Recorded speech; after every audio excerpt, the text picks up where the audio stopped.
करी कितना हम भोजपुरी इंडस्ट्री में जौन गाना पवन सिंह गा दियन, जैसन स्वर पवन सिंह निकाल दियन, वैसन औकात नइखे केहू के निकाल सकेला। पवन सिंह के जे फैन बा वीडियो को जरूर शेयर करे, काहे कि भोजपुरिया king power star Pawan Singh के बहुत जबरदस्त, बहुत प्यारा एगो गाना आइल बा, जौन गाना का नाम है ताजमहल जैसा लागे। ताजमहल जैसा और ई गाना फिल्म के गाना है, जौन फिल्म के नाम है आज हमार जान के शादी बा। पवन सिंह लेखा भाई केहू ना गा सकेला। भोजपुरी इंडस्ट्री का किंग है पवन सिंह, और गाना बहुत बेहतरीन बा। ई गाना फील के साथ गावल गइल बा।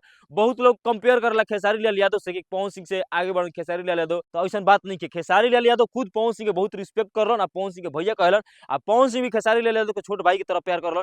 वैसे कंपेयर वाला बात नहीं करे के, लेकिन ई गाना बेहतरीन बा। पवन सिंह फाड़ के रखले बड़ा सारा विरोधी के, जितना भी हेटर बड़ा पवन सिंह के देखिए के डोल जाला ई गाना सुन के सही साधना में चल जी। और ई गाना के लिखल बड़े सोनू श्रीवास्तव और म्यूजिक दिले बड़े छोटे बाबा। लाजवाब बा भाई गाना, जे नहीं के सुनलू जा यूट्यूब पर पवन सिंह के आज ई गाना आइल बा, आ बेहतरीन गाना बा। गाना एकरे कह दिला असली पवन सिंह के दम देखे के मिल गइल बा ई गाना में। और गाना में फीचरिंग कइले बड़ी परी पांडे। गाना एक पीस बा भाई।